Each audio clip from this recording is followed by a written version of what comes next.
Lovers, welcome back to our lovely podcast, Ngopi Kuaci Podcast, persembahan dari Pondok Pesantren Modern Elvira 3. Dan pada episode kali ini, saya Hani Almaida akan memandu ya. Untuk tema kita pada hari ini adalah time management, di mana kita mendatangkan special guest nih yang sangat related dengan our today's topic ya. Langsung saja, welcome to our narasumber. Halo Mbak Ainun. Halo Hani and Kuaci Lovers. Apa kabar nih? Alhamdulillah sehat-sehat. Untuk pertama bisa dong sapa-sapa para Kuaci Lovers dan perkenalan nih, barangkali ada yang belum kenal. Oke, siap. Halo para Kuaci Lovers, perkenalkan nama saya Ainun Muthaharoh. Saya dari Pemalang dan saya adalah santri Pondok Pesantren Modern Elvira 3 tercinta ya. Waduh, tercinta berat. Jadi Mbak ini dari Pemalang ya? Kita Iya, dari Pemalang. sama ya? Sama, kamu Pemalangnya mana nih? Saya Pemalangnya bawah, karena saya kalangan bawah. Oh, bawah. Aku tinggi loh. Iya. Aku lebih dingin. Kamu pasti panas ya? Iya. Kalau di Mbak disajiinnya air hangat, kalau di aku air dingin. Oh iya. Saya kemarin kaget loh ke rumahnya temen. Berarti kita nggak cocok dong. Iya, emang nggak cocok. Oh ya udah. Oke, langsung aja ya. Ke topik kita hari ini adalah tentang time management nih Mbak. Pasti Iya. Mbak udah nggak asing banget nih soal ini ya kan? Ya dong. Time management. Jadi menurut Mbak bagaimana nih? Apa esensi dari time management itu sendiri untuk seorang Mbak Ainun? Esensi dari time management ya. Time management itu kayak bagian dari setiap manusia ya pasti Widih. ya. Iya. Karena waktu itu adalah hak dari setiap orang gitu. Jadi bagaimana seorang itu manage atau mengatur waktunya itu biar bermanfaat, biar bisa biar kalian itu nggak sia-sia gitu loh. Jadi esensinya ya sangat penting ya. Dan berarti untuk time management sendiri ini sangat penting apalagi untuk mahasantri ya Mbak. Iya betul sekali. Untuk semua orang Iya. ya, terutama mahasantri. Dan kita tahu nih Mbak Ainun tuh produktif banget dari awal zaman kuliah masuk sampai sekarang. Dulu itu organisasi juga kenceng, pondok juga kenceng, dan ya kegiatan di luar itu juga banyak gitu. Seperti yang kita tahu kan Mbak juga ngelesin juga ya Mbak. Kata siapa itu? Kata tetangga. Oh tetangga saya nggak tahu loh padahal loh. Gimana nih soal ngelesin? Oh, iya. Apakah masih? Ngeles alhamdulillah masih, tapi emang nggak seintensif dulu sih untuk saat ini gitu loh. Berarti untuk sekarang sedang sibuk apa nih selain kuliah? Oh selain kuliah ya, karena aku kan mahasiswi akhir Iya, gitu ya. Dari semester 6 mau semester 7. Jadi lagi fokus buat di kuliah sama paling di pondok sih gitu. Karena apalagi nih mau KKN gitu. Jadi lagi kayak persiapan dulu, terus persiapin ya kayak buat nanti tugas-tugas akhir ya, nyiapin judul kayak gitu kan, itu harus dipikirkan dari sekarang biar nanti lulusnya tepat waktu dong. Amin. Ya amin, amin aku juga ya. Ya. Jadi ikutnya masih sibuk ya, masih sibuk di kuliah gitu. Iya, karena aku mahasiswa jadi sibuk di kuliah Ya dong. maksudnya kan semester atas juga jadi sibuk. Dan Iya, kamu sibuk kuliah nggak? Jangan-jangan kuliah di Biasa nomor berapa kan nih? biasa. Sama Berarti- kok biasa aja. Berarti udah mulai meminimalisir kegiatan kayak privat gitu, lebih fokus ke KKN dan untuk judul ya, mempersiapkan. Ya mungkin karena sekarang juga lagi libur sih ya, lagi libur semester, jadi anak-anak banyak yang off dulu, nggak tahu nanti kalau misalkan udah apa nih nanti masuk lagi tahun ajaran baru kan biasanya anak-anak kayak lebih butuh buat belajar di rumah, apalagi kan sekarang sistem belajarnya lagi Iya. online kayak gini kan, jadi orang tua biasanya perlu bantuan gitu buat kayak ngajarin anak-anaknya tentang pelajarannya gitu. Oke, kita masuk ke pertanyaan kedua nih. Kan Mbak Ainun tuh berpengalaman banget nih di kegiatan kampus maupun pondok. Dan menurut Mbak itu bagaimana sih strategi membagi waktu yang baik antara kegiatan pondok dan kegiatan di kampus tuh bagaimana sih? Oh, ini cerita pengalaman dulu Iya, Mbak? nggak apa-apa, Oh, bebas. Cerita 15 menit. Oh iya, mungkin kalau mahasiswa atau mahasiswa-mahasantri sekarang belum ngerasain itu ya, kuliah di kampus Iya. gitu.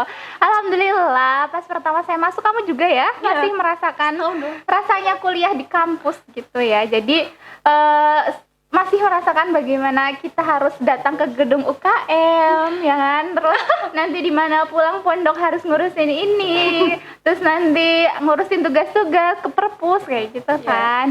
Masih itu gitu ya. Terus gimana sih cara strateginya? Ya pasti kalau dulu, cerita dulu pas lagi masih offline kayak gitu, yang pertama diutamakan dulu di kuliahnya. Jadi kalau ada jam kuliah ya otomatis masuk dulu gitu, jangan sampai bolos. Jadi kayak prinsipnya tuh jangan sampai bolos karena organisasi gitu. Nah, nanti kalau misalkan kita udah selesai tuh urusan kita yang di kelas, baru tuh boleh kita main ke UKM atau ke mana gitu ya, kumpul-kumpul komunitas kayak gitu. Karena itu emang kayak manfaatnya itu buat kita sendiri loh. Jadi gimana kita bisa berkumpul sama temen-temen yang punya satu tujuan gitu ya, buat discuss atau sharing atau apa, itu kita bisa belajar banyak pengalaman dari situ gitu loh.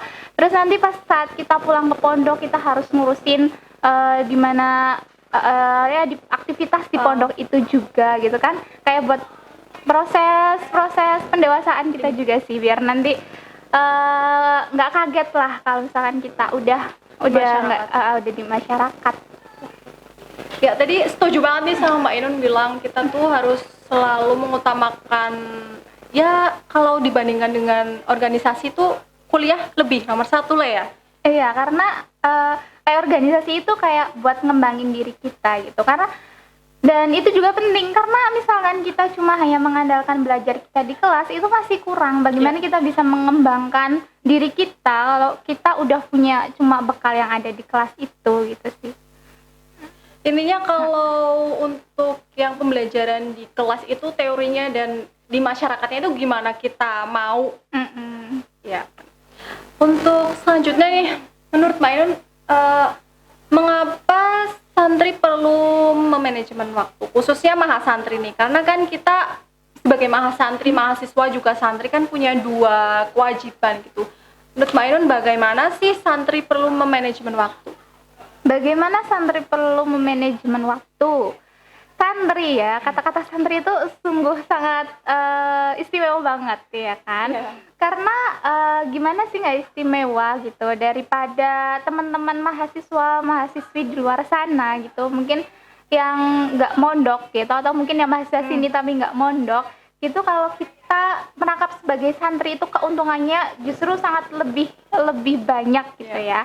Selain kita kalau misalkan di pondok gitu kan, kita ada tambahan kayak buat belajar agama kalau misalkan malam-malamnya gitu ya, daripada kita keluyuran nggak jelas gitu kan, mendingan kita di pondok tuh ikut jamaah, ikut ngaji, itu manfaatnya bakal ke kita sendiri gitu. Itu dari keistimewaan santri itu sendiri. Terus santri itu kan identik dengan apa-apanya bareng-bareng ya enggak?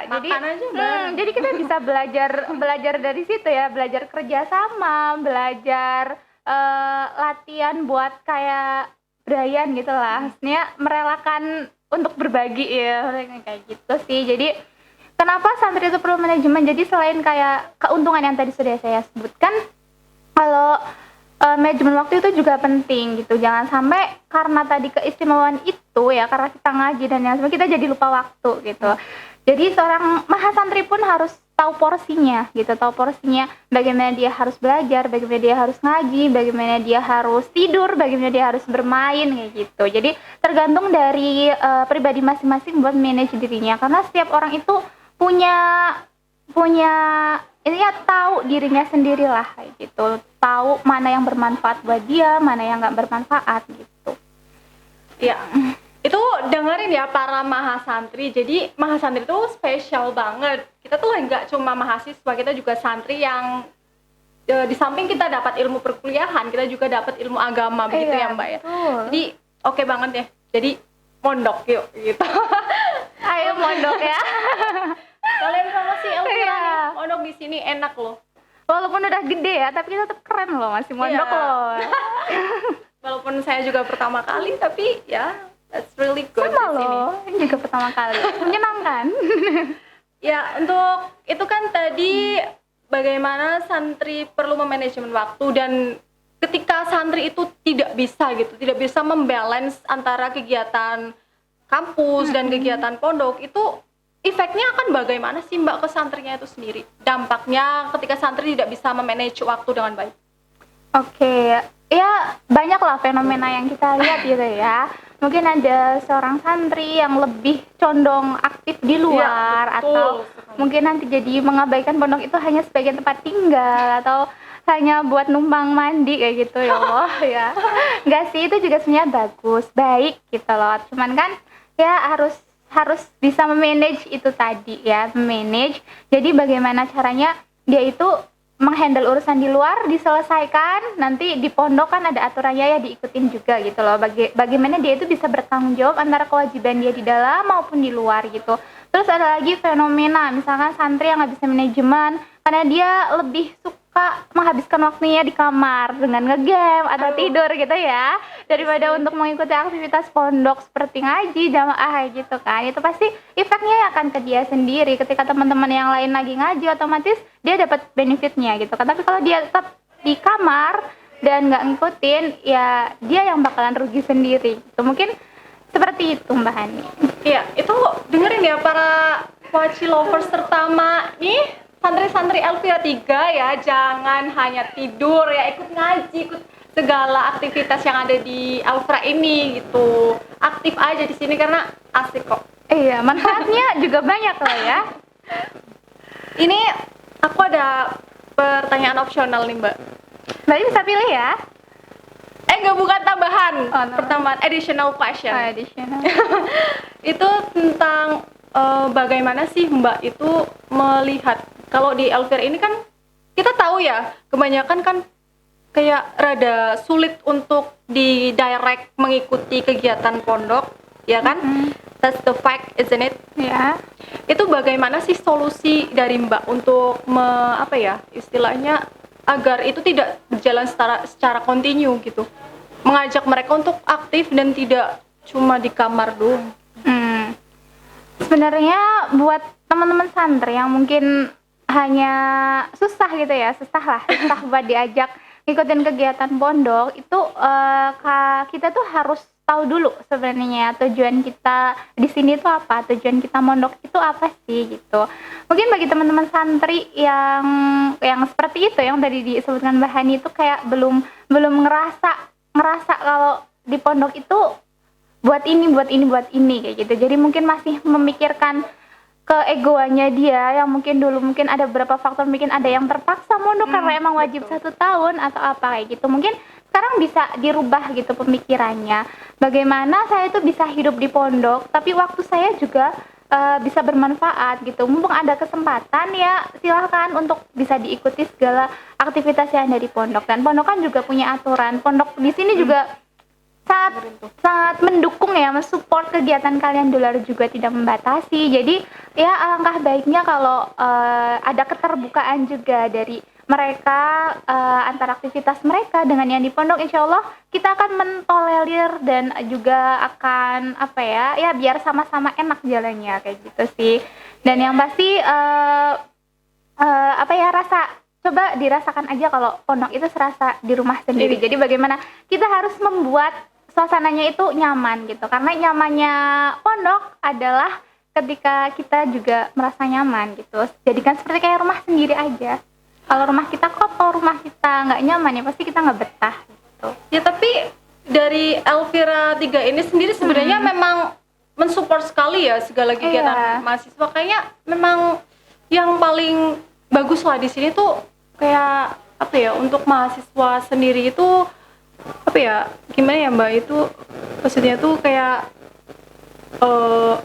ya kayak intinya mereka bisa berkembang di luar, bisa juga berkembang di sini gitu. Iya, di situ tempat yang cocok lah untuk kalian yang pengen jadi aktivis di kampus maupun banyak juga loh santri-santri Elvira 3 itu yang di luar tuh hebat-hebat. Ya enggak. Apa aja nih contohnya? Nah, contohnya ada yang jadi Dema, Sema gitu kan. Iya, ada yang aktif organisasi, ada yang jadi ketua UKM, UKK, terus ada yang jadi manajer nggak? Nah, itu bukan di luar ya. Ada. Terus ada juga yang kayak mereka itu part time gitu kan. Kayak ya kerja bukan kerja, ya kayak mungkin mengisi waktu luangnya gitu buat kayak ngelesin. Kayak aku kan juga ada. Terus juga kerja di mana-mana gitu ada, karena ya kita juga udah gede gitu loh. Jadi berhak untuk memutuskan kita itu mau di mana, yang penting kita mampu. Itu boleh dong channelnya. Nanti Channel part time ya, daripada gabut kan online iya, mulu. bisa nih kamu muter ke kamar satu-satu, siapa nih yang punya part time gitu, aku mau ikut gitu. Ya boleh nanti dicoba ya. Iya, ya kamu juga mau bisnis ya. Ya Allah, amin ya. Salah satu contohnya nih, Mbak Hani.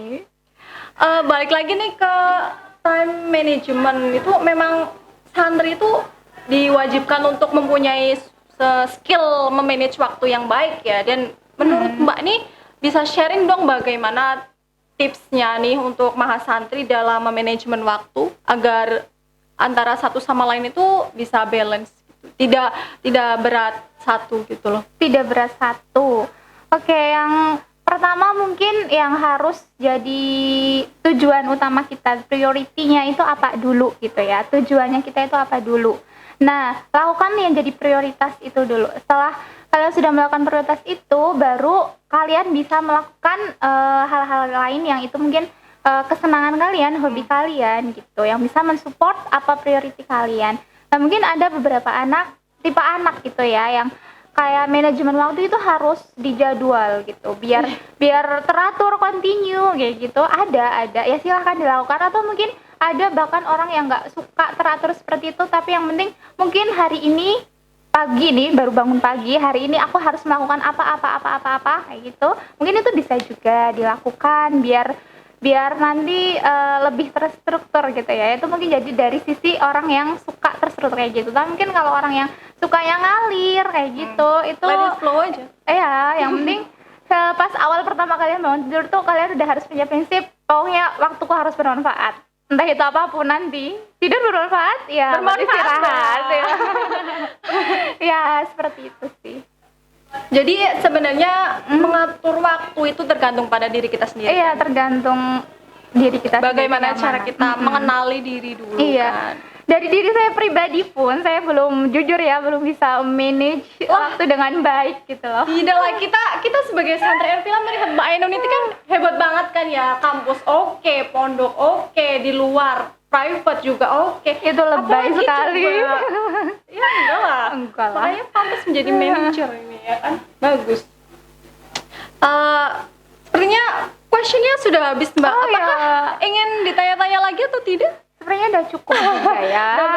Mungkin bisa datang ke kamar langsung aja kalau ya. Iya nih, kalau ada yang mau ditanyain langsung aja ke kamar berapa? Ya, tapi yang putri ya. Kamar berapa?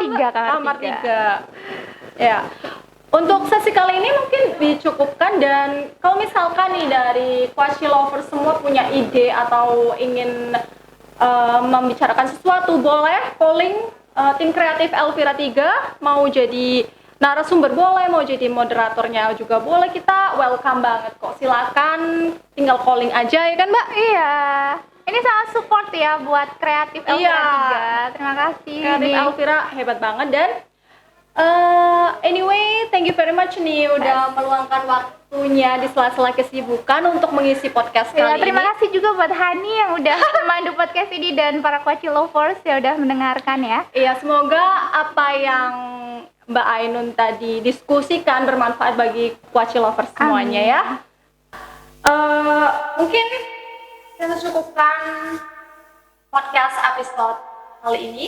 Jangan lupa follow sosial media PPM Elvira di IG-nya yaitu @ppm.elvira3, dan YouTube channelnya yaitu apa nih, panjang banget, Pondok Pesantren Modern Elvira 3. Jangan lupa di subscribe, di like, comment, dan share biar banyak subscribers ya. Oh ya, mungkin cukup sekian ya podcast kali ini. Terima kasih semuanya. Wassalamualaikum warahmatullahi wabarakatuh. Bye bye.